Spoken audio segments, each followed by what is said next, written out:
Hello friends, आज हम बात करेंगे हाइपोग्लाइसीमिया यानी लो ब्लड शुगर के इमरजेंसी मैनेजमेंट के बारे में। यदि किसी व्यक्ति को घर पर अगर सडनली लो ब्लड शुगर हो जाए और उसके सिम्टम्स हो जाए तो क्या करना चाहिए, इमरजेंसी में क्या चीज़ें करनी चाहिए और आगे वो ना हो इसके लिए क्या करना चाहिए, क्या क्या कॉमन मिस्टेक्स लोग करते हैं उस पर डिस्कशन करेंगे।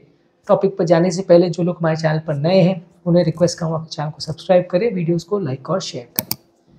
यदि किसी व्यक्ति को घर पर अगर शुगर लो हो जाए तो सबसे पहले तो ज़रूरी है कि हमें पहचानना कि उसको शुगर लो है।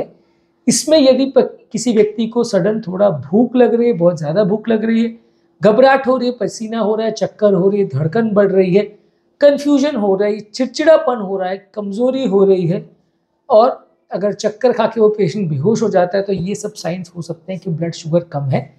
हालांकि ये सारे जो साइंस है वो थोड़े से नॉन स्पेसिफिक है और ज़रूरी नहीं है कि सारे चीज़ 100% आपको कंफर्म बोल दे कि शुगर लेवल कम है पेशेंट का। फाइनल कंफर्मेशन तो आपको ब्लड शुगर चेक करके ही मिलेगा, लेकिन ब्लड शुगर चेक करने के लिए ये सारे सिम्टम्स अगर किसी व्यक्ति को मिले तो आपको चेक करना आवश्यक है। इसमें घर पर ग्लूकोमीटर होना ज़रूरी है। ग्लूकोमीटर एक सिंपल सा डिवाइस है जिसमें स्ट्रिप लगा के आप ग्लूकोज को घर पर चेक कर सकते हो। काफ़ी ईजी टू यूज़ होता है। बहुत कम एजुकेटेड लोग या बहुत ज़्यादा टेक्निकल नो हाउ जिनको नहीं होता है वो भी इसको यूज़ कर सकते हैं। बहुत टफ नहीं है यूज़ करने को और काफ़ी सस्ता भी है। ज़्यादातर 1000-1200 रुपये में इजीली अवेलेबल है। 600-800 रुपये में भी अच्छी कंपनी के आजकल अवेलेबल हैं। स्ट्रिप्स भी 12-15 रुपये के आते हैं, तो इसलिए कोई कारण नहीं है कि डायबिटिक पेशेंट के इसको अपने घर पर ना रखें।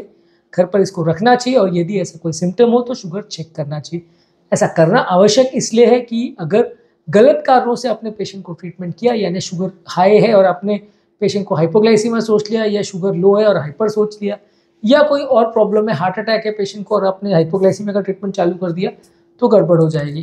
क्योंकि ये सारे सिम्टम्स शुगर ज़्यादा हो उसमें भी कभी कभार मिल सकते हैं, कोई इन्फेक्शन हो बॉडी में तो भी मिल सकते हैं, हार्ट अटैक हो तो भी मिल सकते हैं और पैनिक अटैक वगैरह हो तो भी मिल सकते हैं। तो इसलिए ये सारे सिम्टम्स बहुत स्पेसिफिक या एक्यूरेट नहीं है जिसके बेसिस पे हम जान सके कि हाँ इस व्यक्ति को शुगर कम है। शुगर चेक करना ही सिंगल मोस्ट इम्पॉर्टेंट तरीका है जिससे हम शुगर वैल्यूज़ को जज करके ट्रीटमेंट चालू कर सकते हैं।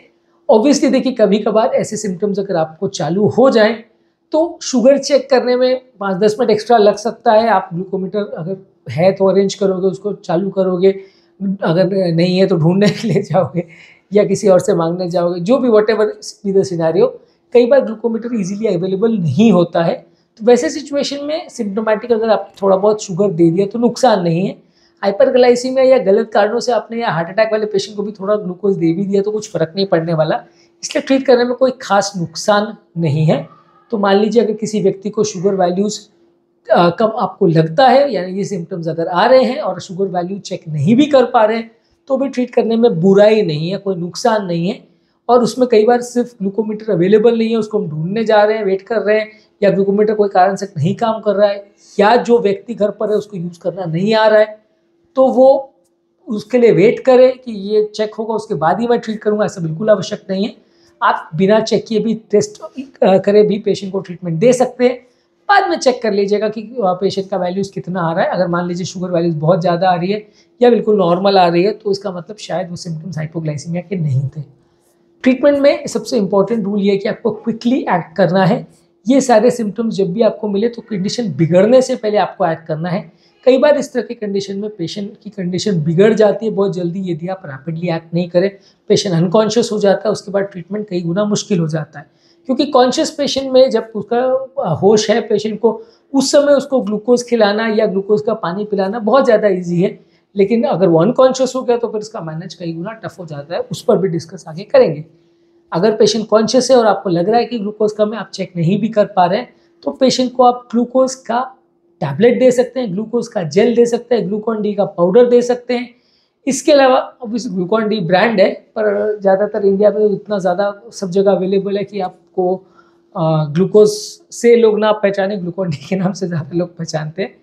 इसके अलावा आप ऐसा कर सकते हैं कि पेशेंट को फ्रूट जूस दे सकते हैं या रेगुलर सोडा दे सकते हैं। मान लीजिए ग्लूकोज अवेलेबल नहीं है तो फ्रूट जूस या सोडा दे सकते हैं, या ग्लूकोज जेल के क्यूब्स अगर अवेलेबल है वो सब दे सकते हैं। तो अगर कोई भी फॉर्म में आपके पास ग्लूकोज है वो देना चाहिए। लेकिन आपको इस समय कॉम्प्लेक्स कार्बोहाइड्रेट या चीनी, बिस्कुट, चॉकलेट ये सारी चीज़ें अवॉइड करनी चाहिए। ये सारी चीज़ों को असर करने में टाइम लगता है। टैबलेट या ग्लूकोज आप डायरेक्टली दे देते हो तो वो 10-15 मिनट में असर कर लेगा। ग्लूकोज के बदले यदि आप पेशेंट को कॉम्प्लेक्स कार्बोहाइड्रेट्स देते हो, उसको चॉकलेट्स वगैरह देते हो, तो उसको असर करने में काफ़ी टाइम लगता है, उसको शुगर लेवल्स बढ़ाने में काफ़ी टाइम लगता है। आधा 1 घंटा 1.5 घंटा भी हो सकता है, जिसमें पेशेंट की कंडीशन बिगड़ सकती है। तो इसलिए आपको कोशिश ये करनी है कि ग्लूकोज ही रखें, और इमरजेंसी किट में ग्लूकोज पाउडर या गोली या जेल किसी भी फॉर्म में आपको जो रखना हो रख सकते हैं। इसके बाद आपको ग्लूकोज लेवल्स को फिर से चेक करना है 15 मिनट के बाद, और ये देखना है कि शुगर वैल्यूज़ पहले हाइपोग्लाइसीमिया का डेफिनेशन ये है कि शुगर वैल्यू 70 मिलीग्राम पर डेसीलीटर से कम होना चाहिए। यदि रीचेक आपने 15 मिनट बाद किया, उसके बाद भी वो 70 से कम आ रहा है, तो वो ट्रीटमेंट जो आपने दिया है उसको रिपीट करना है। इस दौरान आपको पेशेंट को कोई फैट या प्रोटीन नहीं देना है, जो कि कार्बोहाइड्रेट के एब्जॉर्प्शन को स्लो करता है। फैट और प्रोटीन भी आपको कैलोरी देते हैं, लेकिन वो धीरे धीरे काम करते हैं, बहुत धीरे धीरे उनका असर होगा, 3-4 घंटे भी लग सकते हैं।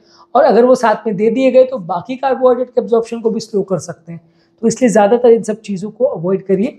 एक बार पेशेंट स्टेबलाइज हो गया तो आप पेशेंट को कॉम्प्लेक्स कार्बोहाइड्रेट जैसे कि फ्रूट्स है, कोई ग्रेन क्रैकर्स है, कोई सैंडविचेस है, या इस तरह की रोटी वोटी चपाती जो भी आप चाहो, कार्बोहाइड्रेट चावल वगैरह, ये पेशेंट को आप दे सकते हो, ताकि उसको तुरंत वापस शुगर डाउन ना हो। क्योंकि मान लीजिए आपने ग्लूकोज दिया, लेकिन वो बहुत कम क्वांटिटी में होता है, तो भले वो तुरंत असर करे, लेकिन वो बहुत ज़्यादा देर तक आपके शुगर लेवल्स को मेंटेन नहीं कर पाएगा। तो अगर आपकी पूरी बॉडी का आपको पूरा शुगर लेवल्स को मेंटेन करना है और कई घंटे तक मेंटेन करना है, तो आपको पेशेंट को कॉम्प्लेक्स कार्बोहाइड्रेट या साथ में खाना खिलाना पड़ेगा, बशर्ते पेशेंट कॉन्शियस ओरिएंटेड हो तो। लेकिन अगर पेशेंट अनकॉन्शियस हो तो आपके पास ग्लूकागॉन के इंजेक्शन होने चाहिए। हमने ग्लूकागॉन के इंजेक्शन पर एक पूरा डिटेल वीडियो किया है, आप चाहे तो चेकआउट कर सकते हैं। ये इंजेक्शन अगर आप पेशेंट को स्किन में दे देते हैं तो 15-20 मिनट में वो असर करता है, पेशेंट का शुगर लेवल्स नॉर्मल आ जाता है। अब कई बार क्या होता है, अनकॉन्शियस पेशेंट है तो आप उसको ग्लूकोज पाउडर कहाँ से खिलाओगे? आप खिलाओगे तो निगल नहीं पाएगा, जबरदस्ती मुंह में ठूसने की कोशिश करोगे तो वो पेशेंट की सांस की नली में जा सकता है, तो जान का खतरा हो जाएगा। आपने ग्लूकोज का पानी पेशेंट को जबरदस्ती पिलाने की कोशिश की तो भी यही प्रॉब्लम होगा। तो वैसे केस में आपको क्या करना है कि पेशेंट को ग्लूकागॉन का इंजेक्शन देना है, जो कि स्किन में जैसे बाकी इंसुलिन का इंजेक्शन देते हैं वैसा टाइप का प्री फिल्ड सिरिंजेस में आता है, तुरंत उसको दे दिया। इमरजेंसी किट में आपके होना चाहिए, वो दे दिया तो तुरंत असर करता है और आपका शुगर लेवल्स को नॉर्मलाइज कर देता है। पेशेंट कोमा में भी हो तो भी वो रिवर्ट हो जाएगा। वैसे पेशेंट में क्या होता है कि पेशेंट हाइपोग्लाइसीमिया से कंडीशन बैड हो जाती है, शुगर 15-20 हो जाता है, पेशेंट को आप हॉस्पिटल लेके पहुंचते हो, हॉस्पिटल पहुंचने में आधा घंटा लगता है। वहाँ इमरजेंसी रूम में जब पेशेंट का शुगर लेवल्स चेक होता है तो पता चलता है शुगर कम है, तो वो आपको ग्लूकागॉन का या तो इंजेक्शन देंगे या डेक्सट्रोज के ड्रिप्स चढ़ाएंगे, या ग्लूकोज का पाउडर कोई और तरह से, अगर पेशेंट कॉन्शियस है तो वो दे देंगे, नहीं कॉन्शियस है तो उसका ड्रिप चढ़ाएंगे। पर ये सारा स्लो प्रोसेस है। अगर ग्लूकागॉन का इंजेक्शन अवेलेबल है तो ये तुरंत ही बॉडी में ग्लाइकोजन स्टोर्स को एक्टिवेट करता है, जिसकी वजह से आपका शुगर लेवल्स तुरंत बढ़ जाता है और आपको हॉस्पिटल तक पहुंचने का टाइम मिल जाता है। अब बातें आती है कि इसको वापस दोबारा से ना हो, इसके लिए क्या करें? इसके लिए आपको आपके खाने पीने का शेड्यूल्स को नॉर्मलाइज करना है, आपकी दवाइयों के डोजेस को थोड़ा कम करना है, आपकी किडनी की वैल्यूज़ को चेक करना है, ब्लड शुगर लेवल्स को रेगुलरली घर पर चेक करना है, खाने पीने के टाइमिंग्स को मैनेज और मेंटेन करना है, घर पर कंडीशन के हिसाब से दवाइयों के डोजेस को एडजस्ट करना है। घर के सारे मेंबर्स को शुगर की मैनेजमेंट करना, हाइपोग्लाइसीमिया का मैनेजमेंट करना, उसके बारे में नॉलेज होनी चाहिए, ताकि इमरजेंसी में वो इसे मैनेज कर सके। मैनेजमेंट है बहुत सिंपल, लेकिन आपको एटलीस्ट रिकॉग्नाइज करते आना चाहिए, क्योंकि इमरजेंसी में किस व्यक्ति के साथ ऐसा प्रॉब्लम हो जाए वो पता नहीं चलेगा। उस समय साथ में कोई हो या ना हो वो भी बड़ा इशू है। कभी कभार पेशेंट बाहर गया है और अनकॉन्शियस हो गया तो क्या करेंगे? तो वैसे केस में पेशेंट के पास घर ग्लूकोज का पाउडर वगैरह हो पर्स में तो भी अच्छा है, साथ में उसके पर्स में ब्रेसलेट या कोई कार्ड या कोई ऐसा इंस्ट्रक्शन पैनल हो जिसको देख के दूसरा आदमी समझ सके कि भाई इसको हाइपोग्लाइसीमिया हो सकता है, ये डायबिटीज़ का पेशेंट है, या ये पेशेंट को अनकॉन्शियसनेस अगर हुई है तो ये सबसे पहले ग्लूकोज पाउडर इसको दे दे। तो ये सारी चीज़ें थोड़ा प्रोटेक्शन करने में मदद करती है डायबिटिक पेशेंट्स के। मान लीजिए पेशेंट अगर एक्सरसाइज करने बाहर गया और वहाँ सडन शुगर कम हो गया, बेहोश हो गया, आसपास वालों को पता ही नहीं चला कि ये कौन है, क्या हुआ, कैसे हो गया, तो वैसे केस में पर्स में अगर एक इमरजेंसी कार्ड हो जो पेशेंट का नाम, phone number, emergency contact number और हाइपोग्लाइसीमिया के पॉसिबिलिटी पर मेंशन कर दे तो ज़्यादा अच्छा है। इमरजेंसी में कौन से हॉस्पिटल ले जाएं ये भी अगर मेंशन हो तो और अच्छा है। और पेशेंट को अगर साथ में उसके पास ग्लूकोज का सैशे या पाउडर पेशेंट लेके साथ में जाए, जो दौड़ने भागने जा रहा हो वैसा बंदा, तो ज़्यादा अच्छा है। तो आपको तुरंत में आप उसको यूज़ करके अपने शुगर लेवल्स को नॉर्मलाइज कर सकते हो। आप अगर अनकॉन्शियस हो गए तो दूसरा आदमी आपकी मदद कर सकता है। पर लेकिन ये है कि ये सारी चीज़ों के लिए थोड़ा प्रिपेयर्डनेस होना ज़रूरी है, क्योंकि ये सारे कॉम्प्लिकेशन काफ़ी कॉमनली होते हैं। ज़्यादातर अगर भूख ज़्यादा लग रही है, कमज़ोरी चक्कर वगैरह हो रही है और शुगर लेवल्स अगर थोड़ा सा ही कम हुआ है तो इसमें उतना टेंशन का विषय नहीं है।